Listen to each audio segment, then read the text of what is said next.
Olá a todos! O título da aula de hoje é Membrana celular, estrutura e função.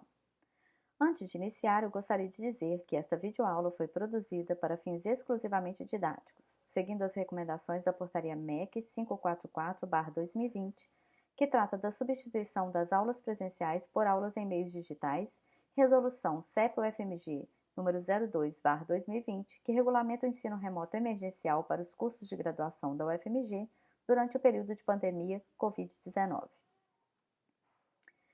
Bom, para iniciar falando sobre membrana celular, eu gostaria de ressaltar aqui algumas funções gerais dessas membranas. As membranas celulares são capazes de separar o meio intracelular do meio extracelular, no caso da membrana plasmática, e do meio intraorganela do meio citoplasmático, no caso das membranas intracelulares. As membranas são responsáveis ainda pela constância do meio intracelular, no caso da membrana plasmática, ou do meio intraorganelo, no caso das membranas intracelulares. Isso porque elas são capazes de controlar a entrada e saída de substâncias da célula, pois formam uma barreira seletiva para essas substâncias. As membranas celulares são capazes ainda de formar canais de comunicação e sinalização celular, ou seja, permitir a passagem de substância ou identificação de substâncias de um lado da membrana e interpretação dessa sinalização para o outro lado da membrana.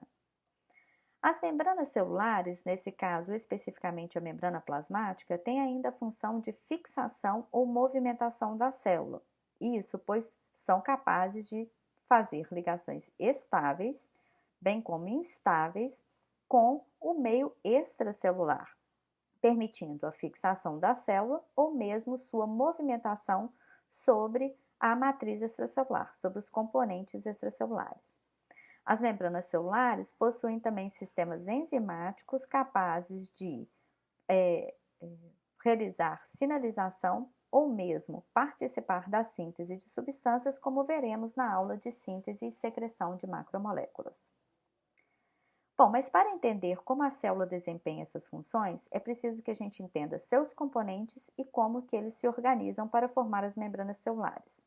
As membranas celulares são compostas por 3 macromoléculas: lipídios, representados aqui em amarelo com marrom, proteínas, representadas aqui em azul, e carboidratos, que se ligam aos lipídios e proteínas, formando os glicolipídios e glicoproteínas. Eu vou iniciar então falando sobre os lipídios, sua estrutura e organização na célula e como isso permite que a célula realize algumas dessas funções que foram determinadas anteriormente. Bom, os lipídios são moléculas anfipáticas. O que isso quer dizer? Que possuem uma porção hidrofílica polar e uma porção hidrofóbica apolar. Toda molécula que possui uma porção polar e uma porção apolar é chamada de anfipática. Tá? Existem basicamente 3 tipos de lipídios encontrados nas membranas: os fosfolipídios e glicolipídios, que têm uma estrutura semelhante, e o colesterol. Os fosfolipídios e glicolipídios são os mais prevalentes na membrana, principalmente os fosfolipídios. E eles possuem a seguinte estrutura: eles são formados por uma molécula de glicerol, que contém 3 carbonos, onde nos 2 primeiros carbonos estão ligados essas 2 cadeias de ácidos graxos, ou seja, 2 cadeias de hidrocarbonetos, que formam então a porção apolar hidrofóbica dos fosfolipídios e glicolipídios. No terceiro carbono desse glicerol é ligada uma hidroxila, e essa hidroxila ela pode ser modificada pela ligação a um grupamento fosfato, formando os fosfolipídios, como está representado aqui, ou ligadas a um carboidrato, formando o que a gente chama de glicolipídios. O colesterol, ele também é uma molécula anfipática, como eu mencionei anteriormente, e a sua porção hidrofílica polar, ela se restringe a essa única hidroxila que está mostrada aqui. O restante da molécula, que é formada por esses anéis e essa pequena cauda de hidrocarbonetos, corresponde então à porção apolar hidrofóbica. Então, os lipídios são anfipáticos, sejam eles fosfolipídios, glicolipídios ou colesterol, e possuindo então uma porção hidrofílica polar e uma porção hidrofóbica apolar. Como mencionado anteriormente, os fosfolipídios são os mais prevalentes na membrana. E, como mencionado anteriormente, eles são formados por uma porção apolar e uma porção polar, desculpa, representada aqui por essa bolinha azul, e uma porção apolar representada por essas linhas, essas duas linhas azuis aqui, que é a porção hidrofóbica. O meio citoplasmático e o meio extracelular, ou o meio intraguanela, são meios polares, são meios aquosos. Portanto, essas cadeias aqui apolares, elas tendem a repelir o meio interno ou externo à célula, ou interno à organela e citoplasmático. Portanto, para que esses lipídios consigam compor a membrana, eles devem formar uma estrutura que se assemelha a esse desenho esquemático aqui, onde são formadas uma bicamada lipídica, ou seja, as porções polares dos lipídios ficam voltadas para o meio citoplasmático ou extracelular e intraorganela ou intracelular. Então, essas porções polares aqui estão voltadas para o meio aquoso, enquanto as porções apolares, desculpa, dos lipídios, estão voltadas uma para a outra. Então, nessa estrutura aqui, as porções polares estão voltadas para o meio aquoso, enquanto as caudas apolares estão voltadas para a parte interna da membrana. Isso é o que se chama de bicamada lipídica. Bom, essa estrutura de bicamada lipídica, quando vista ao microscópio eletrônico, ela apresenta uma estrutura trilaminar, que a gente chama então de unidade de membrana. O que é essa estrutura trilaminar? Na microscopia eletrônica de transmissão, essa porção polar aqui dos lipídios, tanto da face externa quanto da face interna, elas apresentam uma coloração escura na microscopia eletrônica, enquanto essa porção interna da membrana, onde se encontram as caudas apolares dos lipídios, ela apresenta uma coloração clara quando vista ao microscópio eletrônico, dando então uma estrutura trilaminar, que é o que a gente vê nesse próximo slide aqui. Essa micrografia eletrônica aqui, ela é um corte dessa célula epitelial intestinal, que está representada esquematicamente aqui e que tem na sua superfície apical essas projeções de membrana. Quando se faz um corte nessa porção apical aqui, a gente vê essas estruturas cortadas transversalmente e aqui a gente vê nitidamente que essas estruturas são delimitadas por essa estrutura trilaminar, ou seja, uma linha mais escura aqui, outra linha mais escura aqui e entre essas duas linhas uma porção mais clara. Então, aqui seria a porção escura, aqui a outra porção escura e essa parte interna aqui a porção mais clara. Isso é a estrutura trilaminar vista ao microscópio eletrônico que a gente delimita de unidade de membrana. Tá? Bom, os lipídios, eles têm uma distribuição assimétrica. O que isso quer dizer? Eles têm uma distribuição diferencial entre os folhetos internos e externos, principalmente quando se considera a membrana plasmática, ou seja, alguns lipídios estão em maior quantidade na face externa, como é o caso dos glicolipídios, e outros estão mais presentes ou mais prevalentes na face interna, como é o caso da fosfatidilcerina. Então, a gente diz que há uma distribuição diferencial entre os folhetos. Eu gostaria de mencionar aqui que essas duas, o fato de se formar uma bicamada e o fato dessa bicamada conter lipídios diferentes na sua face externa e face interna já nos indicam funções importantes dessa membrana. A primeira delas é que uma substância para atravessar essa membrana, ela precisa atravessar uma região hidrofílica, depois hidrofóbica, depois hidrofílica de novo. Então, essa bicamada já é responsável por formar uma barreira seletiva para a passagem de substâncias. E o fato de termos lipídios diferentes na face interna e na face externa auxilia, por exemplo, nos processos de comunicação e sinalização celular. Bom, como se dá a interação entre os lipídios para a formação dessa bicamada? A interação entre os lipídios são interações não covalentes, são interações fortes, mas não covalentes, ou seja, são interações por afinidade. As interações entre as porções polares são feitas através de pontos de hidrogênio e as interações entre as caudas apolares são feitas através das forças de Van der Waals. Isso quer dizer que a gente facilmente conseguiria romper essa interação entre os lipídios, uma vez que não há uma ligação covalente. É o que é mostrado aqui representativamente nesse vídeo. Se é feita uma força mecânica, esses lipídios conseguem ser deslocados, no entanto, se realinham para formar essa bicamada, porque a bicamada seria a interação forte entre essas cabeças e as caudas, seria uma estrutura mais estável para a formação dessa membrana. Bom, mas qual a implicação disso? A implicação é que agora, então, esses lipídios conseguem se mover ao longo dessa membrana, ou seja, eles não estão estáticos na membrana, eles podem se movimentar ao longo da membrana.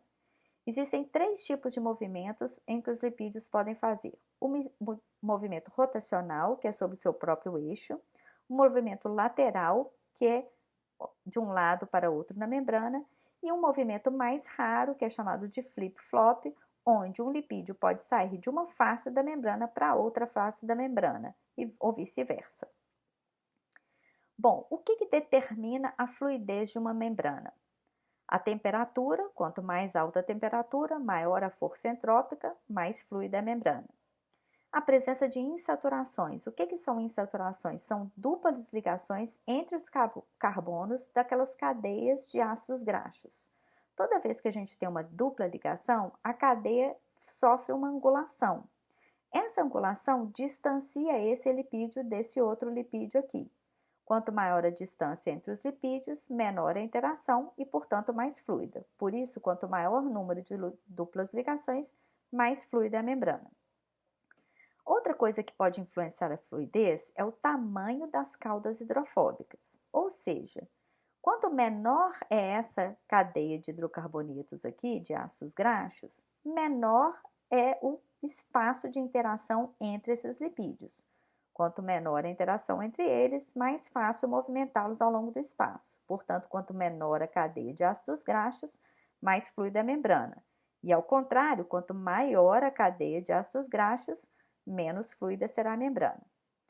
Por último, a presença do colesterol também pode ser um fator que influencia na fluidez da membrana. Em geral, quanto menor a quantidade de colesterol, mais fluida será a membrana. Isso porque, como eu ressaltei anteriormente, o colesterol também é uma molécula anfipática, no entanto, a porção polar do colesterol se restringe à injeção única hidroxila aqui na pontinha dessa molécula. O restante da cadeia do glicerol é formada então por uma porção apolar. Portanto, o colesterol ele se insere profundamente na membrana, aumentando a força de interação entre os lipídios. Quanto maior a interação entre eles, maior será a energia necessária para movimentar, para quebrar essas interações e movimentar esses lipídios. Por isso, quanto menor a quantidade de colesterol, mais fluida é a membrana, enquanto quanto maior a quantidade de colesterol, menos fluida será a membrana. Bom, tudo isso então reforça algumas daquelas funções que foram listadas anteriormente com relação à membrana plasmática, ou seja, de comunicação celular, de barreira seletiva e de plataformas de comunicação. O segundo componente das membranas são as proteínas. As proteínas são um importante componente funcional da membrana. Enquanto os lipídios formam aquela barreira seletiva, a maior parte da comunicação celular e da ancoragem da célula ao substrato, a sua movimentação, entre outras funções, será realizada pelas proteínas. Então, elas fazem interação com a matriz extracelular, interação com o meio intracelular, promovendo então as funções de fixação e movimentação celular, forma da célula e ainda é capaz de participar dos processos de transdução de informações para o interior da célula, o interior da organela e comunicação entre o meio externo e o meio interno, assim como a passagem de substâncias do meio externo para o meio interno. Bom, existem vários tipos de proteínas de membrana. As proteínas que são chamadas de transmembrana, que são aquelas que atravessam toda a biocamada lipídica, portanto, elas possuem uma porção voltada para uma face da membrana, uma porção interna à membrana e outra porção voltada para outra face da membrana. Então, elas atravessam a membrana como um todo, de um lado a outro. Essas são chamadas de proteína transmembrana. Elas podem ser classificadas como proteínas de passagem única, ou seja, possuem apenas um pedaço delas que atravessa a membrana, ou podem ser ainda classificadas como de passagem múltipla, ou seja, passam várias vezes ao longo do plano da membrana. O segundo tipo de proteínas de membrana são aquelas ancoradas por lipídios. Essas proteínas estão ou na face interna ou na face externa e estão ligadas covalentemente a um lipídio de membrana, seja um lipídio diretamente ou ligada a um glicolipídio, um fosfolipídio ou um glicolipídio. E por último, nós temos as proteínas periféricas, que também estão presentes ou na face interna ou na face externa, mas que interagem com outras proteínas de membrana sem formar muitas vezes uma ligação covalente com essa proteína de membrana. Tá? Então, elas estão presas, ancoradas à membrana por afinidade a essas outras proteínas. Então, voltando, temos as proteínas transmembrana que atravessam a membrana, ancoradas aos lipídios, que estão ligadas covalentemente a lipídios, ou aquelas periféricas que interagem interna ou externamente com proteínas integrais de membrana. As proteínas, elas também são capazes de mover ao longo do espaço, ou seja, a interação delas com os lipídios é uma interação também por pontes de hidrogênio ou interações de Van der Waals.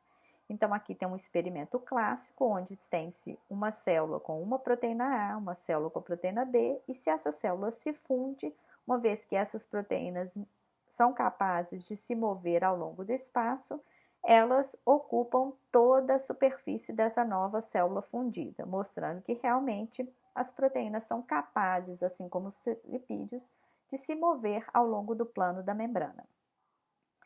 Por último, nós temos os carboidratos, que, como eu disse anteriormente, eles são capazes de se ligar diretamente aos lipídios, formando os glicolipídios, ou às proteínas, formando as glicoproteínas. Os carboidratos, tanto em lipídios quanto em proteínas, eles têm a função de auxiliar no processo de ligação desses lipídios e proteínas com os componentes intra ou extracelulares, portanto, auxiliando nos processos de função da membrana, como é o caso, por exemplo, da ligação dessas proteínas com o meio extra ou meio intracelular, comunicação celular e assim por diante. Por último, eu gostaria de mencionar que as membranas plasmáticas, elas possuem uma estrutura que a gente chama de glicocálice. O glicocálice, ele tem, como eu falei anteriormente, ele é formado pelos carboidratos e pelas porções proteicas das proteínas que estão voltadas para a face externa da membrana. Então, tudo que está para fora dessa bicamada lipídica aqui, na face externa da célula, no meio extracelular, é chamado de glicocálice. Então, glicocálice são os carboidratos mais as porções proteicas voltadas para o meio extracelular. Essa estrutura que a gente chama de glicocálice tem a função de adesão celular, reconhecimento celular e inibição por contato, ou seja, promove a adesão da célula sobre o substrato, o reconhecimento celular com sinalização celular e comunicação desse meio extracelular com o meio intracelular, produzindo um efeito que é inibição do ciclo celular pelo contato célula-célula, então controlando o crescimento das células no organismo. Era isso que eu tinha para falar para hoje. A literatura utilizada para a produção dessa aula está listada nesse slide e eu gostaria de reforçar mais uma vez que esta videoaula foi produzida para fins exclusivamente didáticos, seguindo as portarias MEC e CEP-UFMG, regulamentando então o ensino remoto emergencial durante esse período de pandemia Covid-19. Obrigada a todos.